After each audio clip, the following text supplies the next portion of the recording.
Welcome to this episode of Chatting with Stacks. I'm your host, Bill Stacks, and today I got Ronnie Harrell. What's up, Ronnie? How you doing, Bill?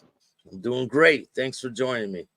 Yes, sir. So we were talking last time, and let's give a shout out to your foundation you got going before we get into it all. So Right. That's star2023.org. And I want to say that no donation there is too small, and it's very important. And after this interview, I think you'll be even more realizing just how important it is. So you're doing a lot of work since you've been out. You're like Yeah. constantly on the grind, right? Yeah, I gave my word to some guys in there, man, and I watch people get out and break their words to dudes, even me, so much that I'm determined not to be that guy, you know? Yeah, you know how it is. I'll write you, I promise. I'll send you money.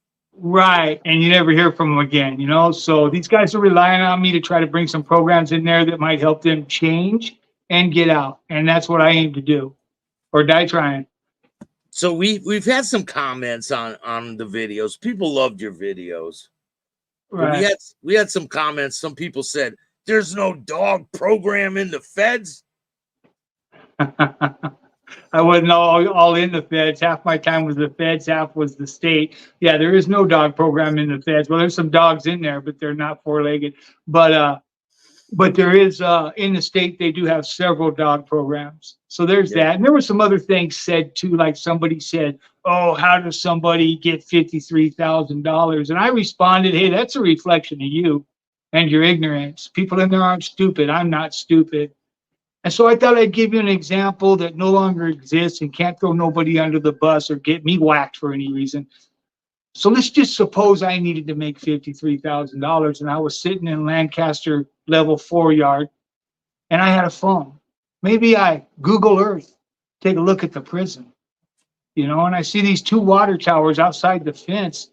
And I realize that those water towers are outside the fence right from PIA, where somebody that lives with me works every day. And behind them is a little workout area inside all these blue containers. I go, wow, okay. And I might just be connected enough to have somebody come and sit next to that water tower with a drone at night, fly that drone in and make that drop in that workout area. And then the guy who shares my residence with me goes to work, gets out there first, grabs it. And maybe I know a guy that's a painter or something that has a false bottom on his cart. And I tighten him up and tell him, hey, stud, when you bring your stuff out today, my son's going to hand you something, bring it to me. So guess what? My package comes from that drone next to the water towers right to my cell. And make no bones about it. That can be anything I want. Anything. They don't run these prisons. People don't need visits, and they don't need cops to bring stuff in. Look, criminals are creative. Just because they got caught that time doesn't mean they're not creative. You know, you're a criminal. You got to beat the law every time. They only got to get you once. Yeah. So you're going to fail. It's just a matter of when. Everybody fails. The Dapper Don, all of them failed, man, no matter how much protection you got. So that all comes to an end. But you can't assume somebody's stupid because they got caught. It's just not the way it is. So then that drone brings in this stuff, and say this guy sits there and he's part of some white group and he's thinking, man, I'm tired of watching these guys take smears of heroin and taking that stuff and getting all the money from all the white guys who are strung out like a research monkey on the yard. But you know what they like? They like that weed. So guess what? Maybe that white guy says, hey, I'm going to funnel that money from them right back to me again. And so he starts droning in the weed and gets all that money back. And I'm going to tell you right now, the $53,000 gangster out there, that $53,000 in the joint, if you know what you're doing is chump change, then you don't get it. You don't understand. That's because you assume getting caught makes you stupid. And you don't never take into account all the time somebody got away with something. And that's just one get down right there. I mean, that whole thing. And then say that guy that's in that cell is doing that, has been elected to a top position in a representative, and he's allowed to go visit all the buildings on call when he wants. Just hollers, hey, hit my door. goes out, shows his pass, and walks to every building. That guy can distribute anything, anytime he wants. And I know you're probably telling yourself, well, I'm a drone operator, I'm an electronic genius, and all this stuff. No, you're not.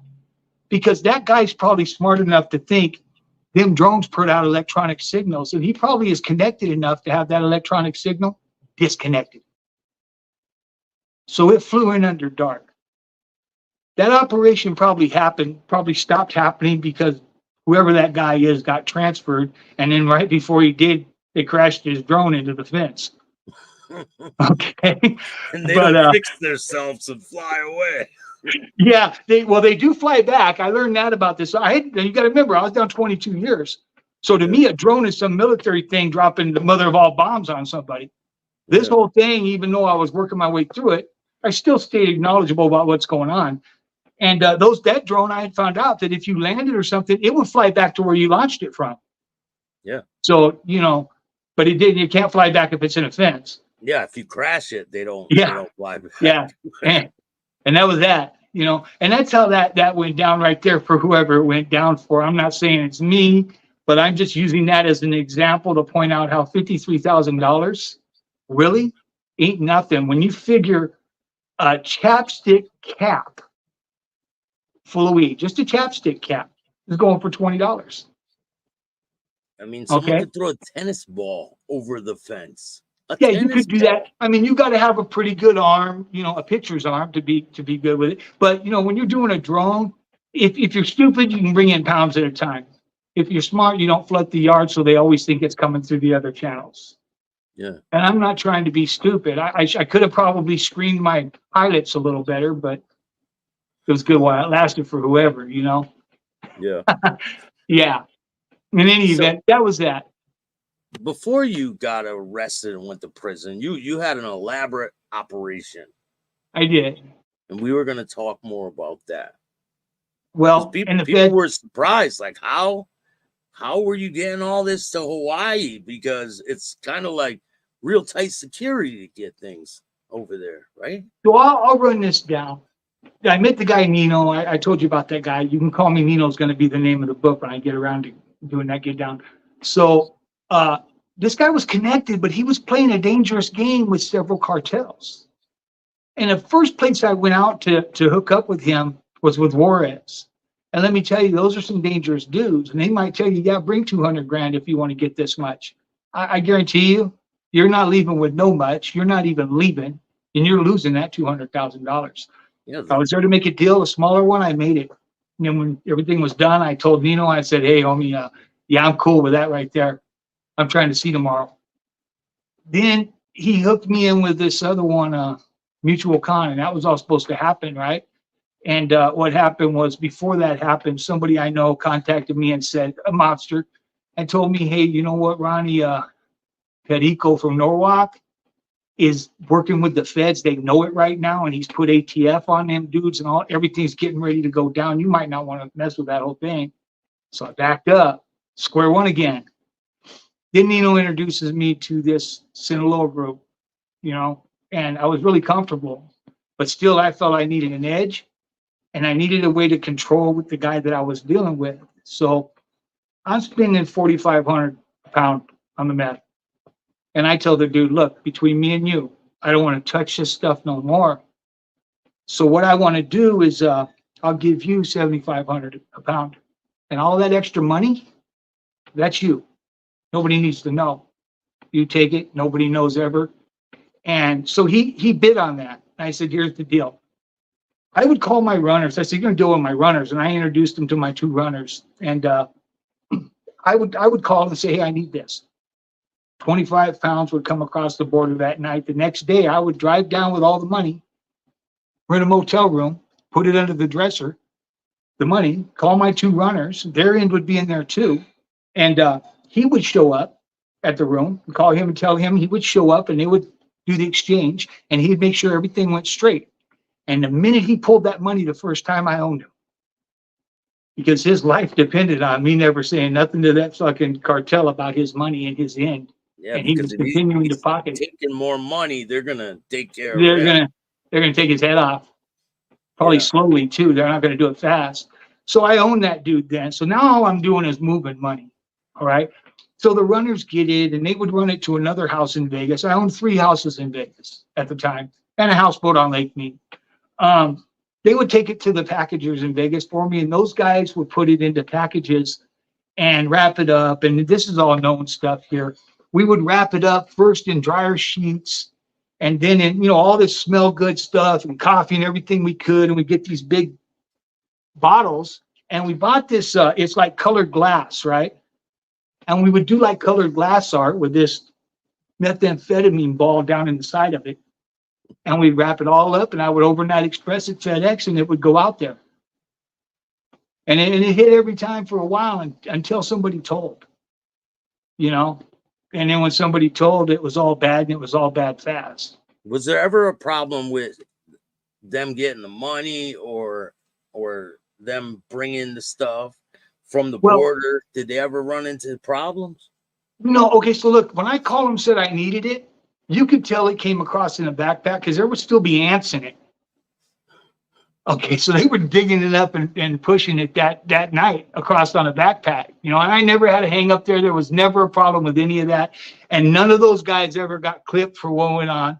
The buck stopped here, So, yeah, there would still be ants. So I'd be like, yeah, it's coming out of the dirt. And then with the money, I did have one problem once, and I'm lucky they got out of it. I went to the casino, and I literally had somebody Western Union, stupid move, Western Union $30,000. All right. And I go in to pick that up, man, and they put a hold on my money. So all I could think to do was call the manager and tell him, hey, look, I lose my house at midnight if I don't take that money and make this payment. So either you're going to buy my house or you're going to give me that money that you got no reason for holding it. And he released it. So I got the money and never did that again. But what we were doing. Anything over 10 grand, they're going to. Oh, they were all over it. Yeah. They were all over it. And that was just one stupid move because, when stuff starts to unravel, you start to make these little stupid moves and they start to add up, But our way to do it was they took VCRs, hollowed them out, filled them up with money, and then mailed it to the house. And I wouldn't sign. It would be mailed where I didn't have to sign for it, so it'd sit on the porch. They'd just drop it. I went up there, killed in the driveway, and looked. I got $1 million on the porch, and nobody knows it. It got to a point to where counting the money was impossible. So I started weighing it. Just started weighing it. And then when the DA got me, so they go to one of my houses, which is the package house where it gets packaged and mailed, but I'm getting ready to sell it. I'm feeling the heat coming in. I'm not even staying at my houses. I'm in the casinos and motels and all that, trying to just keep on the move. And I think it's going down. I think I'm going down. And they hit that house and they got my cousins there, some other people, and I was going to sell it. So I'm bringing somebody by to look at the house. And she tells me, hey, there's people in that house. I told her, well, don't worry about it. I know who they are. I pull in the driveway and these moving vans block me in. Bam, I'm hemmed up.